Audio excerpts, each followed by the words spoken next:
Diallo Show, Q4 Radio, AM 1680. Today is March 13th in the year of your Lord, 2020. I am broadcasting straight out of the city of Chirac, the state of Illinois, in the United States of America, under the pandemic planet of Earth. It is now 7:21 in the AM. We started our morning off with some legendary raga reggae roots artist. Murder He Wrote, which was a response track to Murder She Wrote by Shaka Demus and Pliers. That was Whirl a Girl. And then Ease Off, Breeze Off, Lady G, of course. The ultra dancehall classic by Lady Saw, Under the Sycamore Tree. And we followed that by Koof by Shelly Thunder.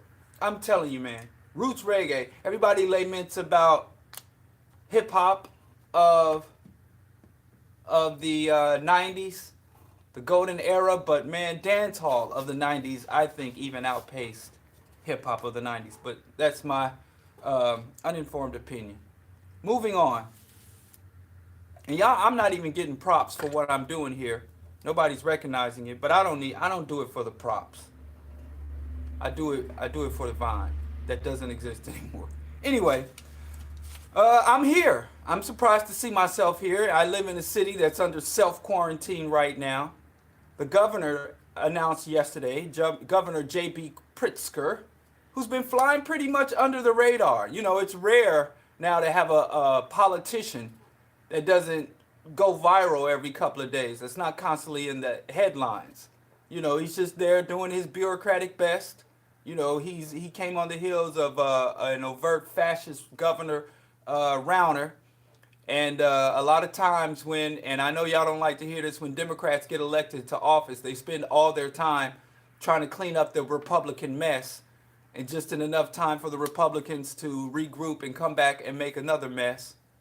But I mean, some of y'all like the mythology, the intellectually lazy mythology that, oh, it don't matter who you vote for and all politicians are the same. I wish that were true. I really wish people who said that was correct. And if it was true, and there was no evidence that when one individual or one party gets elected, that they govern the exact same way as the other party. I wish that were true, because it would make my life a lot easier under oppression. But when you have a complex system of oppression, where you have your oppressor is not a monolith, but there are various and competing and hostile factions of the elites and the oppressors, when the oppressed conclude that they're all the same, they're greatly handicapping themselves. Because believe me, we know, we didn't even got to speculate. We've got the historical documents that the oppressors and the elites identify and accept all of the various factions, differences, conflicts among the masses, amongst black folks. White folks look at us and study us and identify within our community every single minute issue, every conflict, every societal trend, social trend, community trend. They keep updated stats from our rate of reproduction to our level of gun ownership. But then, you know, they study us. And I mean, if you find a racist that says all blacks are the same, believe you me, you're not looking at an elite racist.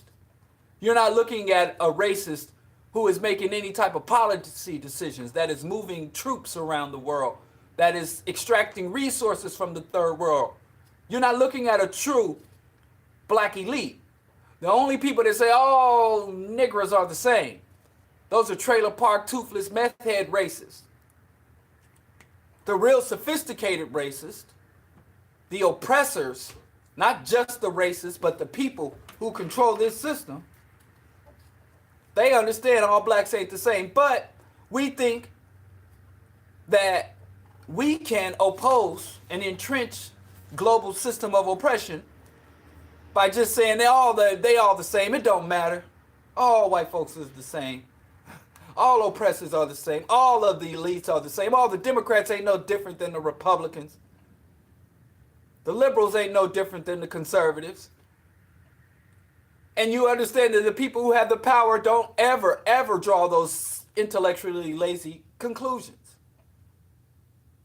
So people get mad at me because when I talk about the distinctions between Democrats or Republicans, or any of the distinctions amongst the power structures, if I talk about how the Irish racist are different than the British racist fascist, or if I talk about how the United States is different than the Latin American fascists, they think because I'm making distinctions that I must be, because if you separate them, then you must think one is better than the other.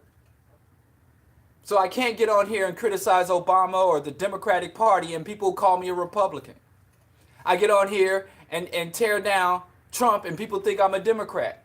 I get on here and simply acknowledge that the evangelical far right has a different outlook and approach than the secular liberal left.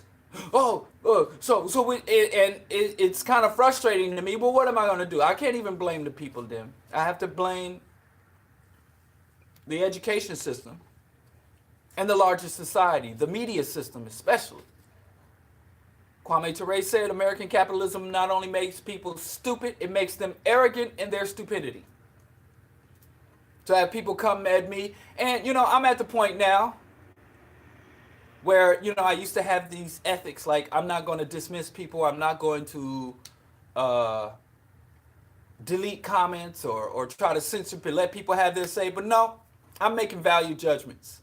If your say ain't valid, if you're saying things that don't contribute to the conversation, then it's done. I was just talking to somebody about political policy, and he was saying, how dare you? How can you be a Bernie supporter? And I'm like, I don't support Bernie as the person. I support his platform, and his platform was constructed.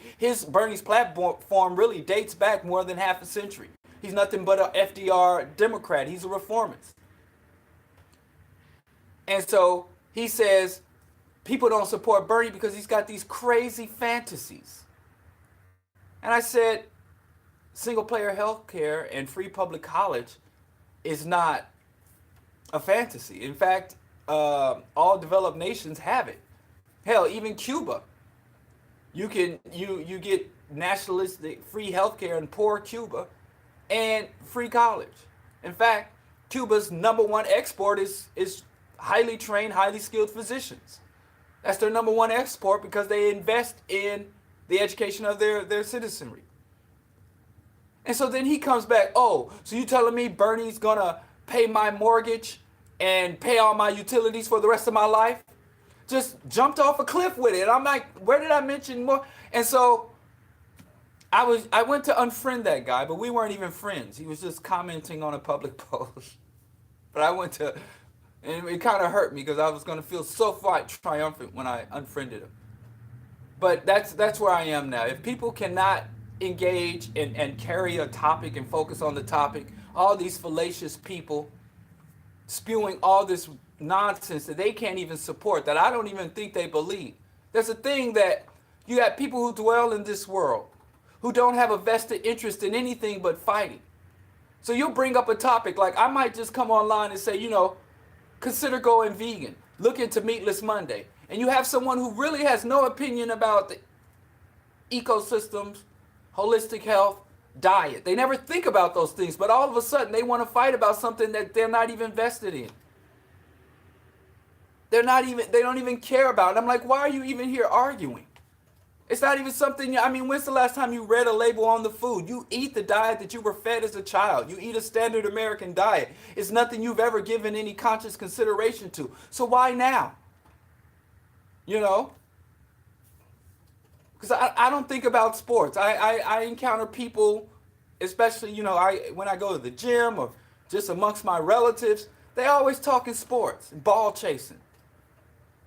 And I don't think about it. It's not even in my consciousness. I don't know. I don't care. And to me, I wish that it wasn't as, black folks weren't as emotionally invested in ball chasing and the pro sports industries and all the products they endorse. But if people are having a discussion, not about the economics, the racial components, the political propagandistic components, because I think that the larger societal aspects of sports are very important. But as far as what ball chaser is outperforming what ball chaser, or what ball chaser should be bought, sold, or traded to another ball chasing team, none of that's relevant to me. And if people are having that discussion, I don't just jump in the middle. Bron is better than Jordan. You see, but Jordan got them rings. Bron did surpass Jordan in his.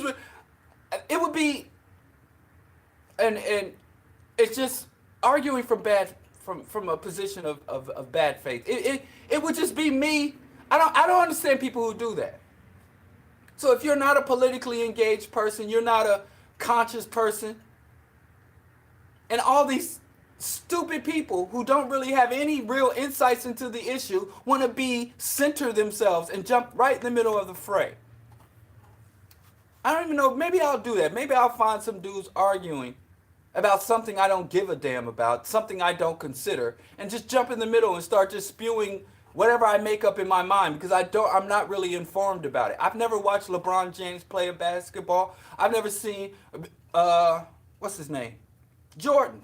I've seen dunking highlights of Jordan. I've seen like dunk highlight reels, and I've seen like flop reels of LeBron where people like barely touch him and he falls out. It's hysterical. But never in my life have I watched a complete game of either one of those two men chasing balls. But I know enough about like how Jordan can dunk, and he gambled, and I know how LeBron flops, and I got enough, and I can string that together and maybe say something coherent in a discussion. But it would be argument from bad faith, because I don't even give a damn either way. And I don't do that in arenas or just talking about computers. I know how to use a computer, but I don't know anything about the internal operations and components and coding and all that. And I see people arguing and debating and beating each other across the head about specs, of the computer components and what they anticipate is coming, what direction and I find that very interesting.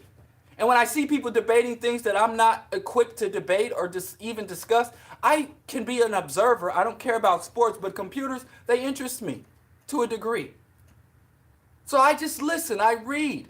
And if someone I think is making a better argument, I might even say, listen, this dude sounds like he's making a better argument. His position is more compelling. He's supporting his position more than this other person.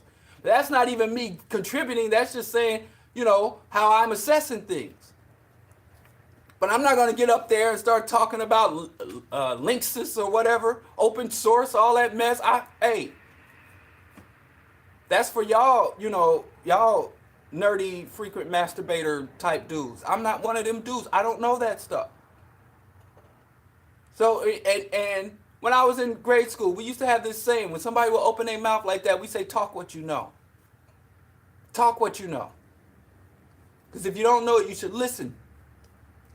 So anyway, social media has taken it to a whole nother level. So I find myself stupidly, on my behalf, debating politics with people who are not really politically engaged or educated or invested. I find myself debating veganism with people who have no real thought about agriculture, diet, food system, holism, global warming. I find myself debating religion with people who don't even study, who believe in God, but it's a lot of times, and I don't know, you might be one of those people. I meet these people, and it kind of amazes me.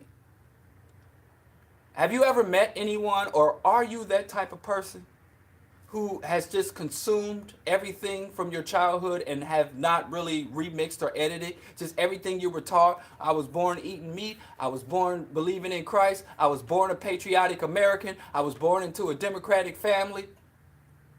I was born into a family. We a football family, or we a Chicago Cubs family, Chicago Bulls, Kansas City Chiefs family, and everything that was indoctrinated into you from your youth.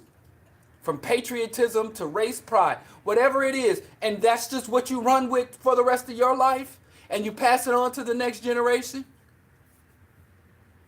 You never take time to critically evaluate what was being told to you, even by people who love and trust. I don't know what that kind of life is like. You know, and I used to frustrate even when I was a kid, I used to frustrate my grandmother and my uncles, you know, the adults who tended to me, my teachers, because I'm like, nothing makes sense to me. And if it don't make dollars, then it don't make. If it don't make sense, then it don't make dollars. So I question everything. And everything I do, say, and believe has been dissected and questioned, evaluated, reworked, and then deconstructed all over again.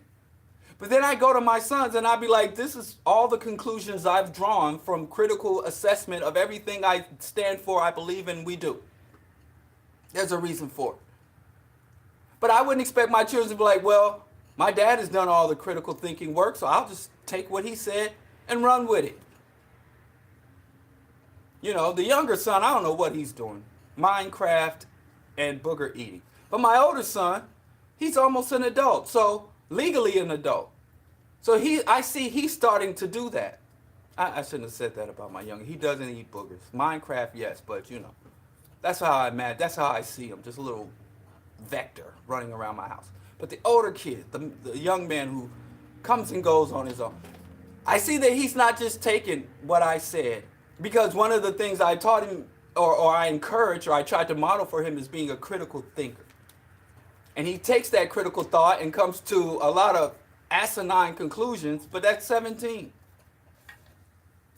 So anyway, it's just a little frustrating, especially this time of year, politics, you know, where I might say, I think this politician has the best platform, we should vote for it. And then people be like, oh, you believe they're going to free us? That's not what I said. Can you at least acknowledge you think that certain platforms can provide certain relief and opportunities for the communities under those political platforms? And I disagree with that. At least acknowledge what the bumbleclot I said before you go on to a whole nother thing and to dispute. But, I mean, y'all ain't here to hear about my pain and frustrations. J.B. Pritzker. All the way back to old chubby J. Whom, like I said, I'm not looking for my elected officials to free me. I look for them to be managers of the apparatus of the state and to be competent bureaucrats.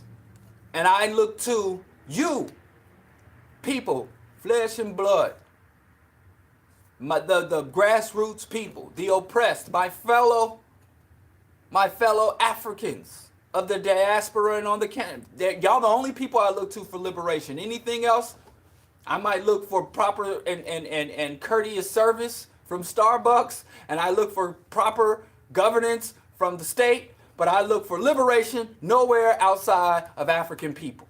Because if we get it from there, anybody that give it to you, you know, if they give it, they can take it away. That's already been proven to African people. We've been liberated half a dozen times in this country. From the Emancipation Proclamation, Civil Rights Bill, Voting Rights Act, how many times? Every time somebody, and the same people that legislated our freedom can legislate it away. So I don't even look, I wouldn't even vote. If somebody got up and said, I promise freedom for the black people of America and across the globe, vote for me, I'd be the last person I'd vote for, because I'm like ex-Public Enemy member Flavor Flav. I can't trust it. But I digress. Pritzker, him, has the governor, and he has locked arms with the conservative governor of Indiana to ban gatherings. And I can't be playing like this. Rambling, bambling. I had to get to, because let me at least finish this Pritzker thing. He's so dull. I can't even stay. I'm trying to say something about J.B. Pritzker, and he's just such a dull, which is a good thing. Shout out to J.B. Pritzker for being so damn dull. I can't even focus on you for more than 3 seconds before I go off on a tangent. Because, I mean, I'm sick of these trending viral politicians. But I digress. Pritzker has issued an edict. I don't even know how this is legal. I thought, you know, he has not convened with the state senate, but he has stated, I guess through executive order, okay, I don't know, high school civics. He has issued an order that gatherings of 1,000 or more are banned throughout the state of Illinois. and gatherings of 250, he's recommending that people not come together in gatherings of 250 or more. So if it's 250 and less, you can come together for now, which is kind of curious to me, because unless there's exceptions, like right now I drive past the Loop and I see them high rises full of thousands of people. So you can't come together for a concert, risk your life, come together for your church services. You can't come together socially as people, but you can damn sure come together when it comes to making wages and generating profit for the capitalist. So all these large high-rise skyscrapers just to my left, man, what is that? East of me right now. I could walk to that window and see all the way downtown. You know, you can come together for your indoctrination in school, but you can't come together and commune together to socialize. I mean, I don't want to start going to talk about Marxism and late stage capitalism, but there's something in there. But anyway, here's the caveat to that. This is not a recommendation. This is not a suggestion. The article that talked about the release from the governor's office said that they will enforce this by means of force if necessary, meaning that gatherings that exceed the recommended level can be broken up by local police, state troopers, or even the National Guard if we were to come out in numbers too large. So the police will kill you to protect you. They will beat the crap out of you to protect you. To keep you from getting a respiratory ailment, they will gas your ass with tear gas. And so now, of course, people, martial law, woo-de-woo. Now here's the thing about martial law. Martial law does not exist to protect the people. Martial law exists to protect the state. And I always hear people cry about martial law, but here's the thing, don't flatter yourself talking about martial law. Because are you a threat to the state? Like you, as an individual or whatever group you run with, or do you present any threat to the apparatus of the state? Do you present a threat to the infrastructure? Do you present a threat to the capacity of the state to extract taxes and to redistribute taxes, to pay the workforce, its training facilities, the people who go out and inspect, from building inspectors to food and health and safety inspectors, transportation? Do you present a threat to the state? Don't answer that question if it's yes, because I don't want you to out yourself. I don't know who's listening in. So I'm not even telling you to answer. Don't jump on social media. Don't call into the Bro Diallo show and say, yeah, man, I'm on a convoy on our way to bring it down. Revolution. Don't answer. If the answer is yes, then don't answer. But so this is a question for you to ask yourself. This is more of a hypothetical question. Because I'm always hearing black folks, oh, they about to bring martial law. And I'm like, I wish that, and I don't know if y'all say this stuff because it inflates your ego. You know, I used to have regular meetings and people would be like, yeah, you can't be announcing these meetings. And I'm like, we talking about how to grow organic food in the community and how to pool our resources to develop our own economic opportunities, since, you know, history of racism, discrimination, redlining. We don't have the resources to support individually, but, you know, cooperative enterprise. We ain't talking about nothing that ain't about nothing. But people like to pretend like, you know, they're the hero of their own story. And I'm just saying, you know, there are real threats out there, but it's just curious to me. So when you start to throw, because these things matter. There are people who live under martial laws. There are real political prisoners. There are people who are not only under government surveillance, but the government is actively trying to subvert and sabotage their efforts. There are people who suffer from these type of events. The government is doing that, from assassination to incrimination, you know, to defamation. There are people who suffer that. So when you got somebody who, you know, is strictly I got some pro-black thoughts. Yeah, I don't vote, and I'm pro-black, and I share all the anti-white, okay, boomer, white tears, Becky memes. But you're not part of any type of sustained revolutionary organization or sustained resistance actions. But you want to act like you're as much of a threat or as high a priority to them as Malcolm. And I'm just saying, do it. Don't talk about it, be about it. But don't over evaluate. Don't inflate your own stock. Don't engage in ideological insider trading. Because there are real threats. And I got a caller. Okay. You're on the Bro Diallo show. State your name or alias and where you're calling from. Arthur Levitt, Detroit. Oh, thanks for calling. What's up? What's on your mind this morning? I was wondering if you could talk about the coronavirus again. I mean, because and I had watched some of your past show. I think it was probably about I think it was on Monday or Wednesday, and you had talked about it. It kind of seems like you were kind of dismissive of the situation, or that you were kind of trying to frame it in a particular kind of perspective. But I was wondering if you could maybe try to if you can refer to the situation in other places, like in Italy, and I'm just catching up on the situation now, actually. So I was wondering if you could provide some more insight on that situation from the Pan-African perspective. All right, thank you, man. All right, I will do that. Thanks for calling in. Please call again. Okay. Oh no, I was I guess that is. I can touch back on that. Because I did say some things I didn't have to say, and I'm going to say them again if I have to. I love that line. I stole that from Richard Pryor. But anyway, J.B. Pritzker is just saying, don't inflate your stock. Be realistic about where you stand. And I know some of y'all might have beef with your local beat walking cop.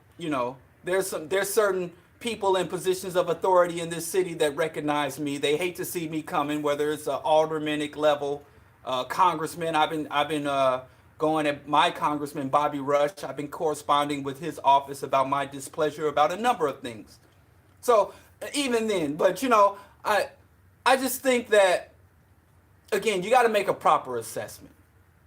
And y'all talking martial law, and as opposed to, jackboot Nazis marching down the street, and screaming at us through bullhorns. I'm just saying, let's be realistic in our assessment. And so as far as coronavirus, what I had stated was on the show where I talked about pandemics, racism, and propaganda. I said just things aren't adding up. There's certain disconnects against the public health professionals, the media, the politicians, and all of these different people that have a vested interest in it, that they're talking about the coronavirus. I said, number one, the death toll, and I had just said that. I said to my wife, just before Italy announced that it lost over 200 people,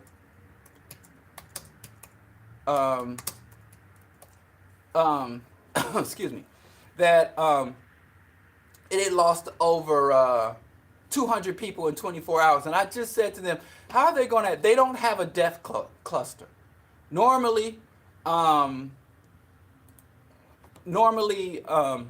you have these things like with Ebola, you saw the body bags piling up in the street. I'm like, coronavirus hasn't had its death cluster yet for a pandemic. And then all of a sudden, Italy announced that it had 200 deaths in 24 hours. Now, everybody's reporting that statistic. But I'm going to let it stand. I ain't going to try to just say, let's just believe. Let's take it. 200 deaths. What incentive do they have to lie? And like in the United States, the death toll is 32. And that means coronavirus has not outpaced, is well behind a fraction of the deaths caused by influenza A and influenza B, which are the two strands of flu that are out now. And I said it's curious to me because just last year, there was a hard push for everyone to get the flu vaccine. And you couldn't go anywhere. Everybody was advertising and promoting the flu vaccine. And then they were saying that, free flu, get your flu. It was promoted everywhere. You couldn't, but this year, the push for the flu vaccine isn't there. The death toll is not at pandemic level or epidemic level, but then I look up the definition of epidemic and pandemic, and there are no hard numbers in terms of death, mortality rates, in terms of infection rates. There is no hard number. So an epidemic is whatever they say it is at the time. Really, it's literally defined as if the infection rates and mortality rates surpass what the researchers or what public health professionals predict it should be. So if there are more deaths than they suspect it would be for a particular communicable disease, then that's an epidemic. So I'm just saying, I'm trying to connect all these dots, and nothing's coming together. They say that people that are infected, over 90, a large percentage, they say 90% of people infected will either have no symptoms or minor symptoms. And they say that people who are most susceptible to mortality when it comes to coronavirus is aging people, elderly, the very young, people with developing immune systems, and people with compromised immune system, or have immunosuppressive diseases, or people who are taking immunosuppressors, such as people who get organ transplants and people going through chemo and radiation therapy. And I'm like, everything y'all say about corona is consistent with the standard influenza. Everything.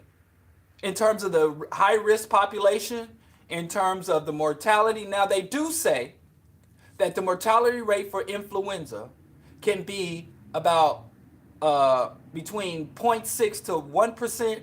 And now they're saying coronavirus, they started off saying coronavirus had 0.8%, and then a 1%, then a 2%. So they keep upping the ante on us. Every week, like daily, they keep changing the stats and moving the parameters of the coronavirus. And we do know that they also say that people can be asymptomatic and still be infectious, which is true. But now, just today, yesterday and today, they did these studies, which is unique, brand new. They're saying that coronavirus has a higher outside of the body survivability rate. Things like, they are testing things like cardboard, plastics, concrete, steel, to see how viable the virus is on those surfaces outside of a human host and for how long. And now they're saying now that. So to me, it's an unfolding story. I don't think that it is being reported on from a journalistic point of view, where they are securing the information and sharing the information. To me, it looks like that it's definitely a promotional thing and across the board coverage. So I've never said, go back and listen to the show. I never said this wasn't an issue. What I said was, the media is not tying things together. They are not tying things together because there are certain things they are absolutely ignoring. Like 2019 and 2020 flu season has been the deadliest for infants and children in the last 20 years. 32 people have died of corona in the United States since, and this is a week ago. Over 98 babies had died, infants between 0 and 3 years old. But the real cluster is between 0 and 18 months. More babies have died in the 2019, because the end of 2019 and the beginning of the flu season, the fall and winter and early spring flu season. So, and you don't hear anything about influenza B. And influenza B is killing more people more people have died than corona. So it's not even like they're just saying, okay, we're just reporting the facts. There are whole issues and whole problems in terms of communicable diseases that they're not saying anything about because they don't want to take attention away from corona. So that's not journalism, that's promotion. That's promotion. They're not just stating the facts about the 2019-2020 flu season. They are highlighting one element and ignoring other elements. That's propaganda. So that doesn't mean that what they're reporting isn't an issue. And I don't understand the public. And I said ultimately at that show, I'm just stating some of the inconsistencies that I'm saying, but I asked, y'all gonna have to explain this to me. What's this game about? Because I can't say that I understand their motivations. But one thing I'm curious, I would like to know from y'all as well, because y'all hear Corona B and y'all willing to self-quarantine, y'all wearing masks, y'all spraying antiseptic, y'all taking all this action. My wife goes to the gym almost every day. And she said the people are clearing out, they're wiping down machines. And I promise you, this I can say with a fact in terms of mortality rate. Everybody listening to me now, you're more likely to die of cardiovascular disease, heart disease, metastatic cancer, or some type of other degenerative disease. And not only that, I ask people all the time, do you know anyone who has corona? Nobody knows for sure. And maybe the unknown factor is the problem, the unfamiliarity. But everybody I know knows somebody that got diabetes, that had it or died of it, some type of degenerative cognitive disease, that had it or died from it, heart disease, high blood pressure, rheumatoid or debilitating arthritis and degenerative joint disease. And y'all make changes, this virus you never heard of, things you know about and you live with and some of y'all even suffer from. I don't see y'all making any large lifestyle changes. You're not willing to change your diet, exercise, your outlook, your environment, the things, the beauty products, all these toxic things in your environment. Y'all like Dick Cheney. Dick Cheney, remember, after 9/11 and the oil crisis, and he said the American way of life is not negotiable. Meaning that we, no matter the consequences, we're going to do how we do. We're not going to negotiate our way, our toxic, polluting, degenerative way of life, ecocidal way of life. So it's really spectacular to me for people who are taking precautions against the unknown while they continue headfirst into the known. We know what increases your risk of cancer, malignancy, what foods and behaviors and environments and substances will increase your chances, but you ain't making no changes. We know, I want to talk about a real epidemic, diabetes, type 2 diabetes. We know what causes it. We know specific things to do to prevent it. And I see people, my own flesh and blood relatives, going headlong into diabetes. And when they get it, oh yeah, I got that diabetes. It's not even anything. So if you're listening to me, unless there is some miraculous transformation in the mortality rate, even if you get Corona B, you're not likely to die of it. You're more likely to die. Heart disease is the #1 killer, cardiovascular, stroke. And all those are cardiovascular, basically clogged arteries and collapsed and occluded arteries that come directly from your diet and your lifestyle. Meat, dairy, and lack of exercise all come together. But y'all run to Costco to get toilet paper, but you won't run to Costco to get organic apples. And that just kind of blows my mind. But again, I blame the media because I've also said on previous shows that if they covered diabetes like they covered homicides, I do think there would be fundamental changes. You know, I talked about how when someone gets shot and killed, they could have already, the shooter could be in custody and the body could already be in the morgue. But the media will go out with their satellite broadcasting vans and stand out front. This is the scene of a horrendous shooting. And ain't nothing going on. It's quiet. It looks quiet and calm. You see an old lady walk her dog by, little kids on their skateboards. This is the scene of a horrendous homicidal maniac. Oh, it's just terrible. And everybody's like, oh, they shooting, they killing. And you never will turn on the TV and say, this hospital, we're standing outside the emergency room. In just a matter of 3 hours, 12 patients have been brought in with angina and chest pains. In this hospital today, there have been half a dozen amputations for sugar diabetes. Here's a man now who's just lost his big toe to sugar. Sir, will you talk to the people about your horrendous situation? If they covered chronic diseases like they covered homicides or the coronavirus, I do believe there would be a grand societal transformation, but they're not going to do that because that would cost them too much. And I'm not even saying in money, but in the level of societal control. that would change the fundamental consciousness and trajectory of society. So I don't fully blame y'all, because the environment, the educational and information environment that we dwell in, you know, is so my position is you should take the exact, and this is what the CDC is saying, beyond the media is taking that and running with it. But basically, if you go to the CDC site, they have released a statement. These are the people who are in the lab right now looking at the coronavirus, developing more tests and even a vaccine. They're basically saying, follow the same protocol that you do during every flu season.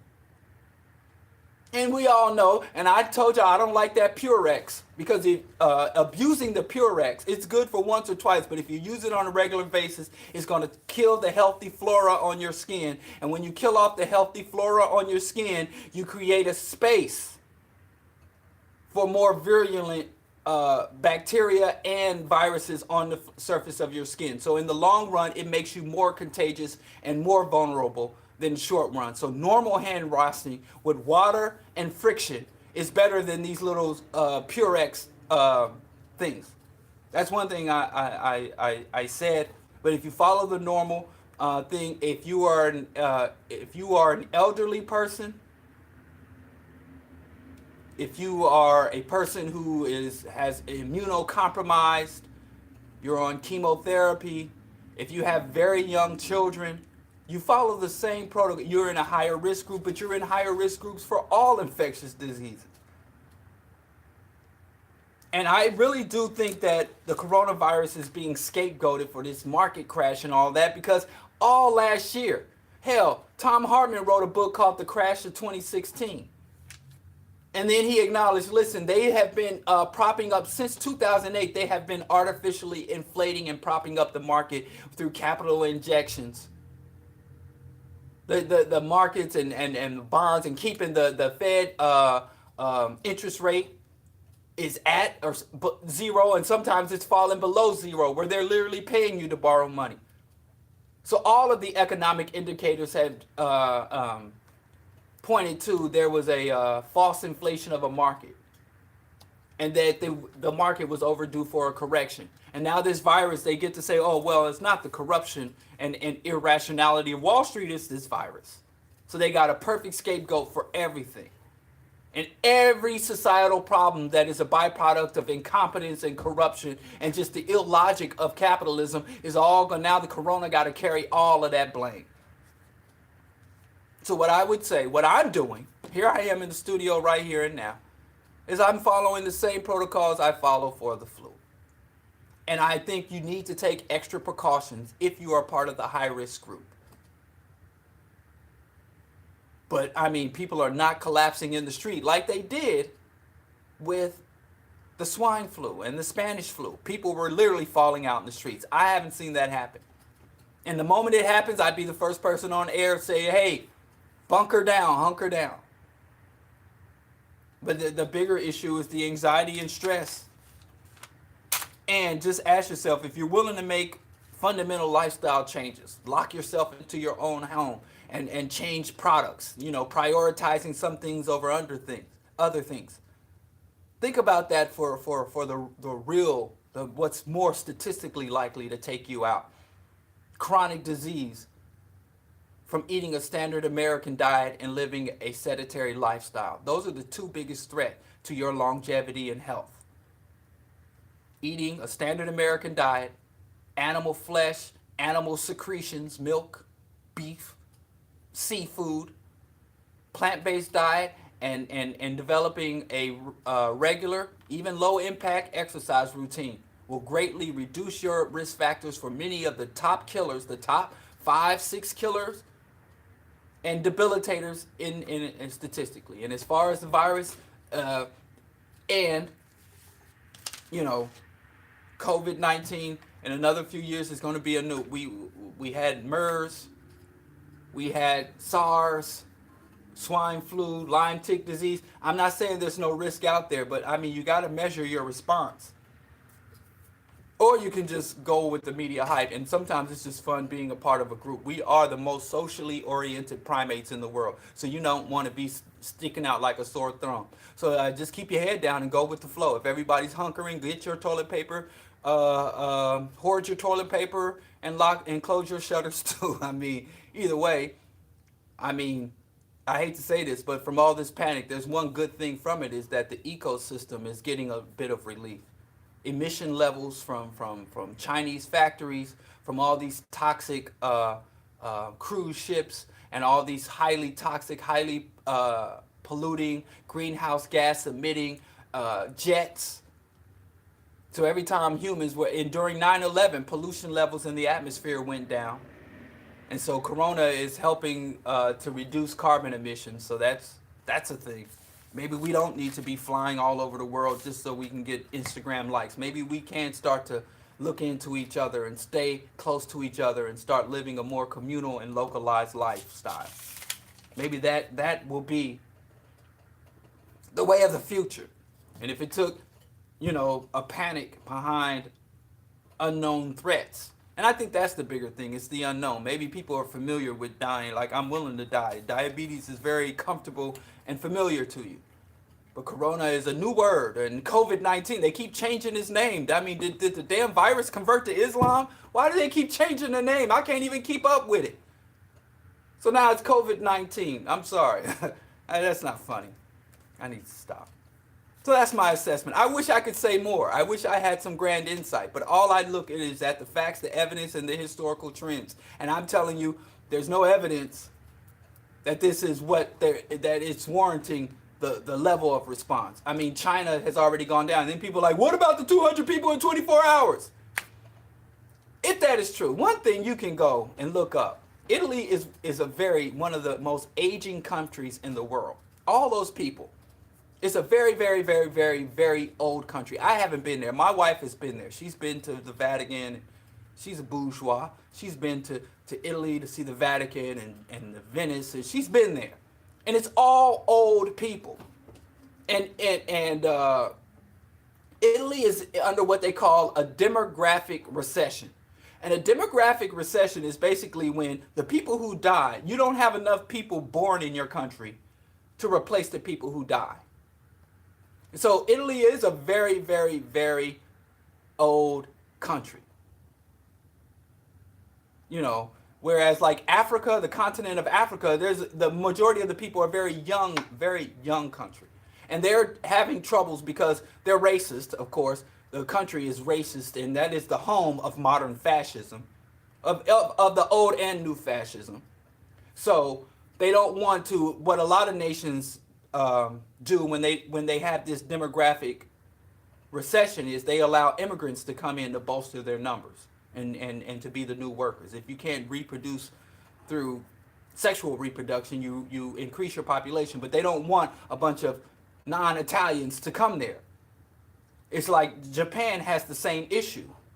It's an aging population that's not reproducing itself. So they've already have certain risk factors that make them more susceptible. They don't have enough young people, they don't have enough workers, and they have an aging population that overtax the public health system, and they don't have enough young people being born to work and pay into the system. So they're very vulnerable to something like this, especially any diseases that target the population. So, and that's it's one of the most aged population. And in this article, it says by 2050, the Statistics Agency estimate 15 to 64-year-olds can make up little more than half of Italy's total population, or 54%. That would be a drop around 10% from already low level today, and or more than 6 million fewer potential workers with potentially drastic consequences for productivity and demands on welfare. So it's an aging population that is not reproducing itself and refuses to open up and allow immigrants into it. So they were already susceptible or vulnerable to this, but and but again, I say for until we know better, follow. And one more thing I have to say, there are people out here promoting Sebi remedies, and there are even people lamenting, but they wish that Dr. Sebi was here to help them. And there are people out here saying, adopt the Sebi diet. And one thing that's hella ironic about that is that Dr. Sebi died of a respiratory infection. And he was vulnerable. And I know he was locked up in jail and he had some other issues, but I'm just saying, watch out for the quacks. Watch out for the Jim Baker, the televangelist who went to prison for fraud back in the 80s. Remember, he had an air-conditioned doghouse in his yard, a custom air-conditioned doghouse that cost $20,000, $30,000, and that's back in the 80s. That crook, I didn't even know he was still around. But he's selling colloidal silver remedies. There are a lot of black people. I've seen women out here trying to hustle everything from yoni eggs to positive visualization sessions to help. So when people get scared, especially in the conscious community, they're going to start getting on these quack diets. Stop eating broccoli and carrots, and taking these tinctures. Please, people, keep your mind about yourself. Keep your center. Don't go get on the Sebi diet. Even if there is no pandemic, even if everything was copacetic, stay off that damn Sebi diet. It is not a diet for health and longevity. I promise you. So, that's what I say. Follow the basic flu season rules and go about your damn life until, further notice. That's what I'm doing. But moving on. There was a report, speaking about religion and quackery. There was an interesting report that I had read that someone had sent me on the health impacts, the physical health impacts of leaving religion.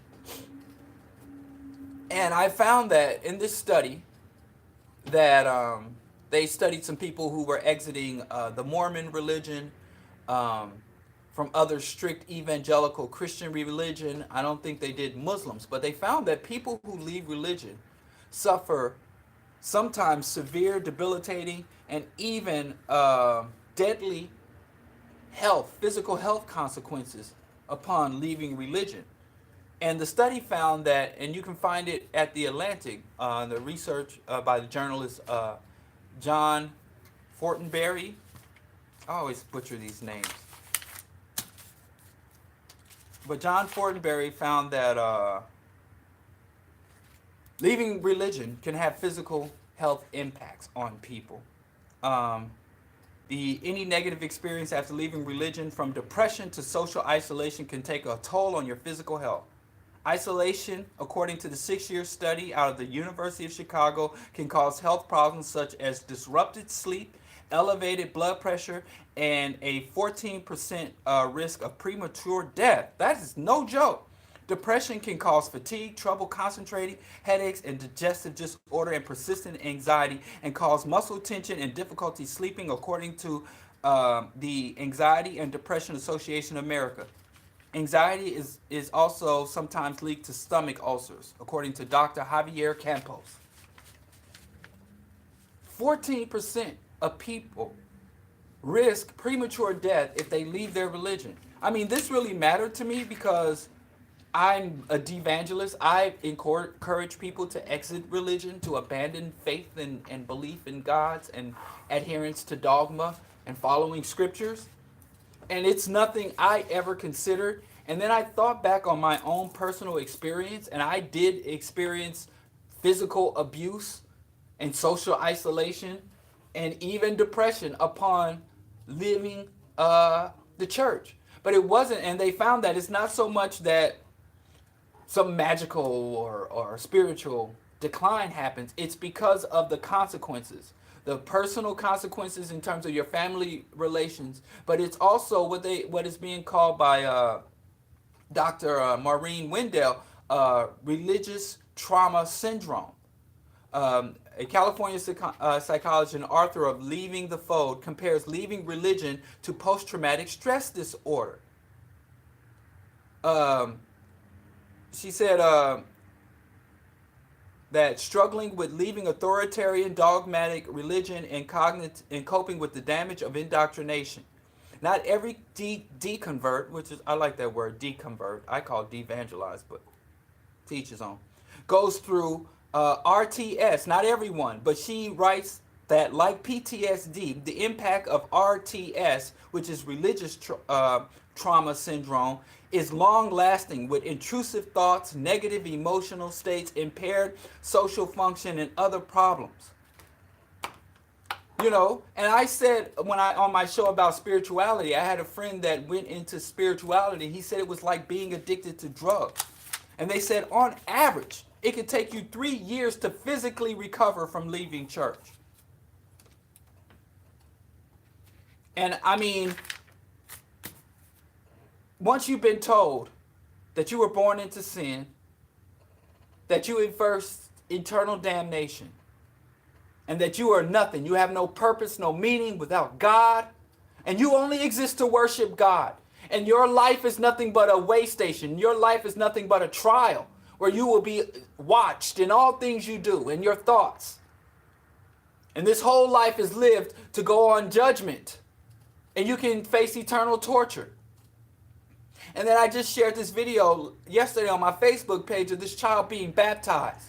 And the child was afraid to be dipped in the water. And the minister forced the child underwater.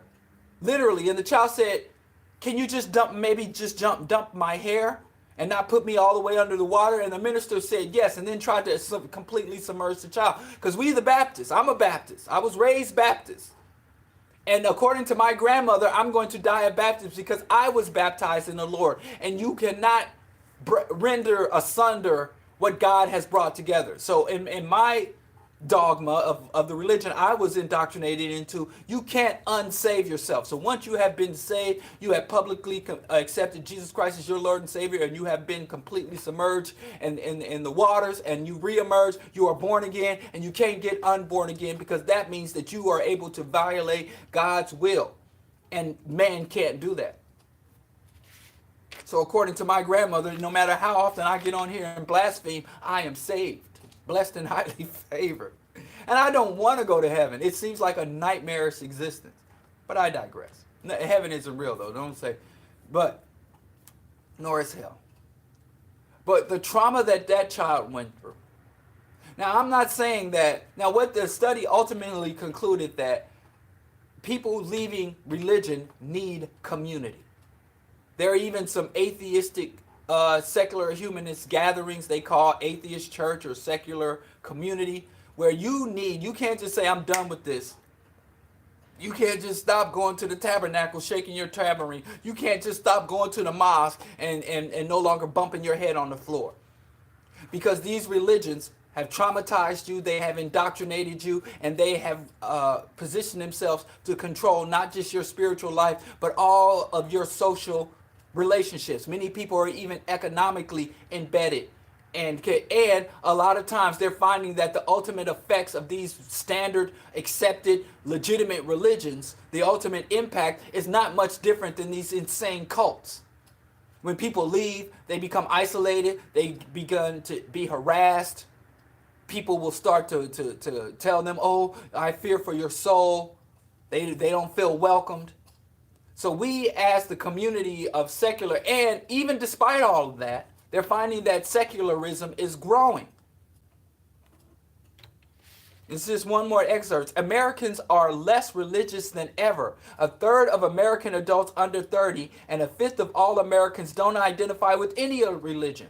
According to a 2012 study in Pew Research, an increase from 15% of 2017. So it's growing exponentially. It's spreading faster. Atheism and a-religiousism is spreading faster than the coronavirus. But those scientists have studied those people who leave cults. There's very little research on people who leave standard religions. So we, as the atheist community, as the rationalists, as the humanists, as the common sense community, the faithless community, we have to do more. That's why I tell people all the time, and they're like, oh, they want us to be silent. And when people go online and talk all their religious dogma, they want non-believers to respect people's beliefs. You don't have to respect anything that has over a 2,000 plus year track record of harming people. I have another caller. Caller, state your name or alias and where you're calling from. You're on the Bro Diallo show. I'm calling from Italy. From where? I'm sorry. From where? I'm sorry. Yes. You're... I'm calling from the province of Pordenone in Italy. Oh, from Italy. Thank you for calling. What info do you have for us? Well, I'm still alive.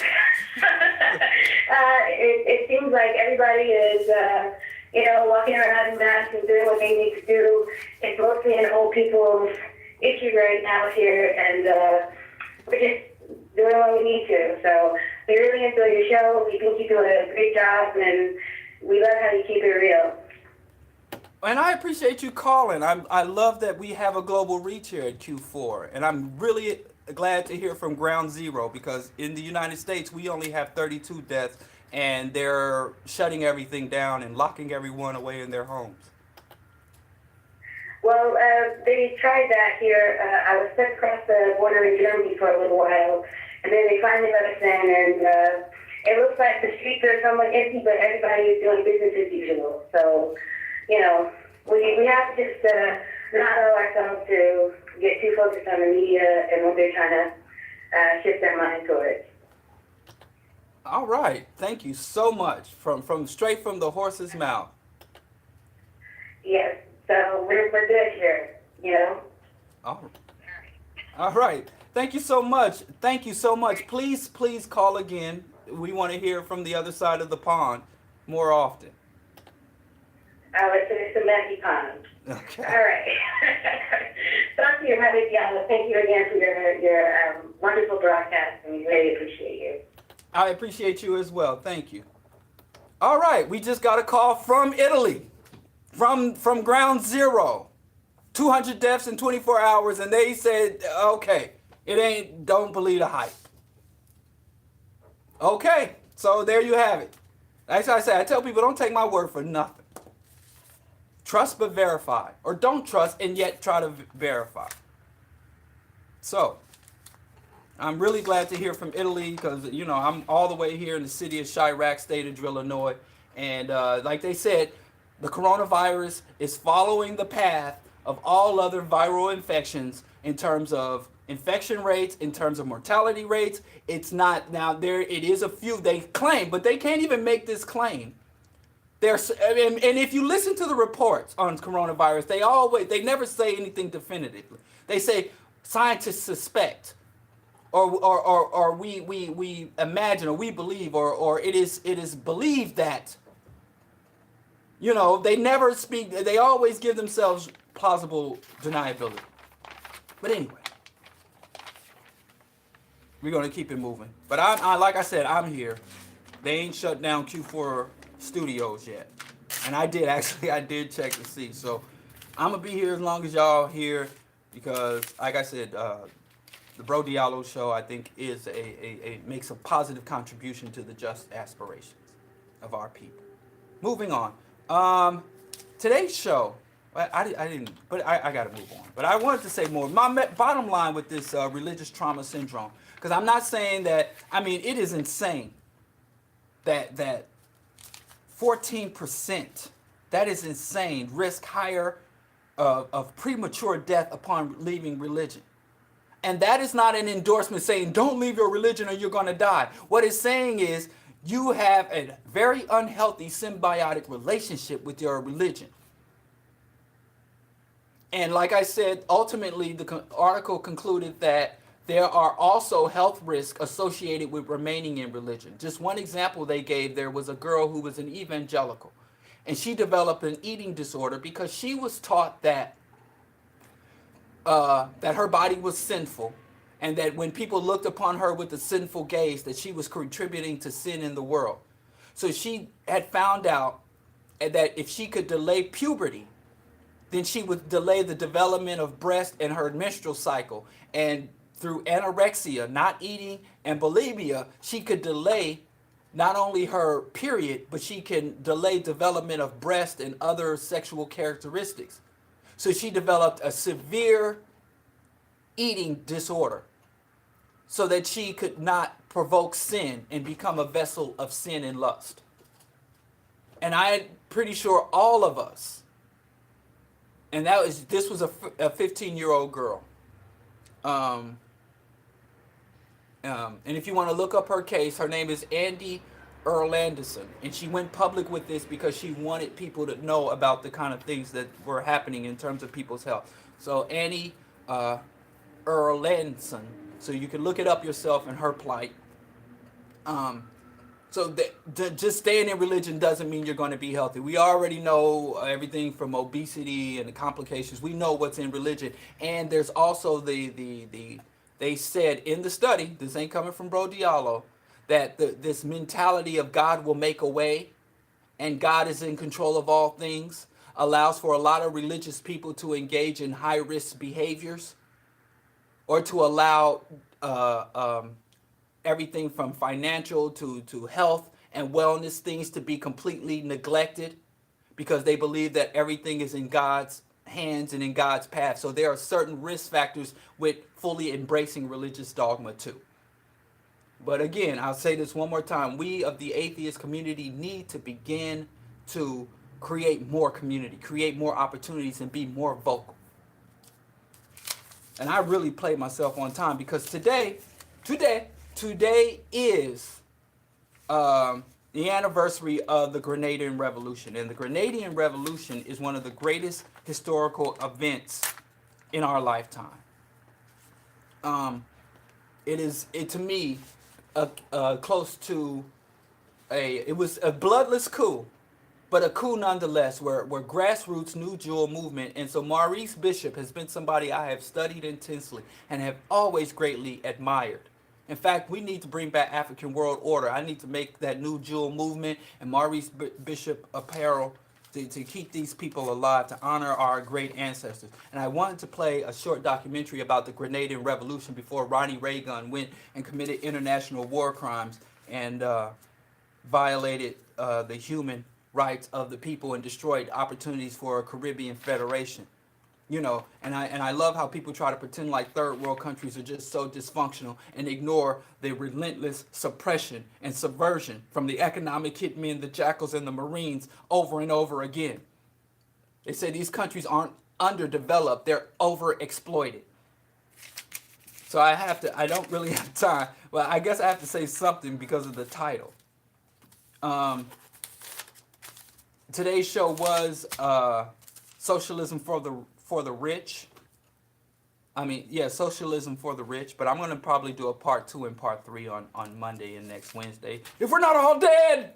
But I'm not going to miss out on the opportunity to share this documentary with my listeners. So I really hate that I kind of played myself on time, but it's all gravy, baby. Maybe I'll just change the title of the show. Yeah, that's what I'll do, to something Corona related. That's trending. But the Democratic Party put forth a bill to mandate 14-day paid sick leave, increase Medicaid funding, and free testing for coronavirus. And the Republicans said no. And at the exact same time that the Republicans said no, that they will not pay, many Republicans went on paid sick leaves. And that's why you say, well, the government is just the same. Now, the Democrats are mass incarcerators. Yes. They are an elitist status quo party, yes. But, I mean, do you want to be under tyranny with 14 days sick leave? Or do you want to be under tyranny where you have to show up to work dead sick? I mean, we still have options and opportunities in this system. But it is up to us whether we exercise. And the Federal Reserve has just injected $1.5 trillion into financial markets, has given it over to banks, zero interest loans, Remember the last bailout cost $700 billion, and Obama's claimed that they got the money back plus $15 extra million in the zero interest loan and toxic asset reclamation. So they fudged the numbers to make it look like we got the money back. The people got the money back from the private industry. But what had happened was, all Obama did, this is not a coronavirus collapse. I keep telling y'all. Just go back to 2019, 2018, 2017 and look at all the financial indicators. I'm not going to rehash those shows because I talked about the coming collapse. Go look up Thomas Hartman, the collapse of 2016. This collapse was overdue. What Obama did in the financial crisis was kick the can down the road. He did not implement any more reforms. The reforms that were necessary to stop these type of things from happening is to separate commercial banks from investment banks, to put a cap on and to tax incremental trades. But there's some stuff. But anyway, I don't have time to get into that. But we're going to talk about the $1.5 trillion that has just literally been given to banks. Is the exact number, $1.5 trillion of student debt that U.S. citizens carry. They could have paid off all student debt instead of shoring up. And let me say one more thing about the stock market, because everybody worried about the stock market is not the economy. In the stock market, and that $1.5 trillion, in the last week, the stock market has lost 12%, not 15, it's going towards 15, but 12% of its total value. That is equivalent to $3.5 trillion. So that $1.5 trillion is just sticking your finger in the crack in a well. That's less than half of what was needed to shore up the losses. So, but here's the thing about stocks. Y'all want to, the stock market. Fire for the stock market.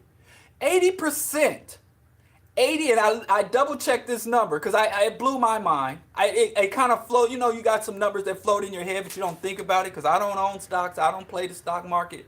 But 80% of stocks are owned by 10% of investors. And those 10% of investors are called institutional investors. And all the rest of the stocks, 20% of the stocks are owned by 10%. I'm sorry, these numbers are crazy. But 90% of the people vested in the stock market. And those aren't even people, those are funds. Individuals and retirement funds only control about 20% of the stock market. The stock market is not the economy. It's something, but and they used to talk about Main Street versus Wall Street, but now that the corporations own all of the news outlets, there used to be talk about the interest of Main Street versus the interest of Wall Street. They don't talk like that anymore. It's all Wall Street. And every day you hear about the Dow Jones and the Nikkei and the NASDAQ. They never tell you labor stats. They never tell you about worker earnings or worker injuries or worker compensation. All they talk about is Wall Street, Wall Street, Wall Street, when most people aren't even in that game. And the majority of the people that are even invested in Wall Street are passive investors. They have managers or fund managers, or they're part of some conglomerate, your 401k, where all your funds are grouped together and thrown down that rabbit hole, and there are no guarantees. We don't need a stock market to have a functional economy, but we're going to come back to that because I'm definitely don't want to miss out on sharing this Grenada documentary with you. It's a two-part series. Maybe I'll play a portion of it to this week and a portion of it next week. Bro Diallo Show. Stay with us at q4.org. If you're outside the city of Chirac, if you live within the limits of the city of Chirac, you can find us on the AM radio station, AM 1680.